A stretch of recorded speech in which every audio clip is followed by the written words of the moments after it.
Selamat sore Bapak. Selamat sore. Perkenalkan nama saya Azra Azrina itu Ya. dari mahasiswa ITERA Bapak. Oh iya. Nah di sini saya mau wawancara Bapak sedikit tentang hak dan kewajiban sebagai warga negara gitu Pak. Oh iya. Nah sebelumnya perkenalkan diri Bapak, namanya siapa Pak? Boy Imam. Boy Imam. BOO ya. Iya. Boy Selamat Imam. malam Pak. Ya. Nah di sini saya mau nanya, Bapak tahu gak sih apa itu hak dan kewajiban sebagai warga negara gitu Pak? Menurut Bapak kayak gimana hak dan kewajiban itu?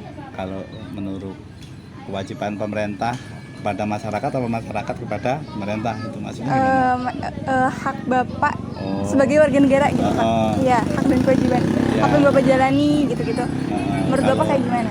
Kalau memang sebagai warga negara memang kita harus mematuhi terutama aturan pemerintah ya, terutama di desa itu kita harus patuh bayar pajak, itu kan yang kewajiban kita sebagai warga negara untuk membayar kewajiban negara. Tapi kalau hak pemerintah ini memang kalau saya rasakan memang istilahnya kurang merata. Terutama misalnya kayak pembagian PKH yang selama ini itu enggak semuanya merata, hanya berapa terkadang ada orang yang mampu malah ada yang kebagian, orang yang nggak mampu malah nggak kebagian. Nah menurut saya itu kalau kita bisa usul kepada pemerintah itu malah lebih baiknya dana itu untuk mensubsidi misalnya BBM atau listrik, itu kan merasa semua gitu masyarakat gitu. Jadinya kalau PKH yang disebenarnya itu banyak kecemburuan sosial gitu loh. Saya nggak dapat gitu. Terus Bapak ngerasa nggak sih Bapak tuh udah menjalani hak dan kewajiban Bapak gitu sebagai warga negara? Oh iya, seperti terutama bayar pajak ya, alhamdulillah bayar. Kan kalau kendaraan bermotor ini memang kayaknya sulit jadinya ya, banyak yang nggak terbayar kan kalau pajak kendaraan bermotor, terutama diri saya sendiri. Tapi kalau bumi bangunan seperti yang pemerintah desa itu ya insya Allah dibayar gitu. Yang penting ada surat dari turun itu aspeknya itu. Terus menurut Bapak contoh dari hak dan kewajiban yang nggak terlaksana itu kayak gimana Pak?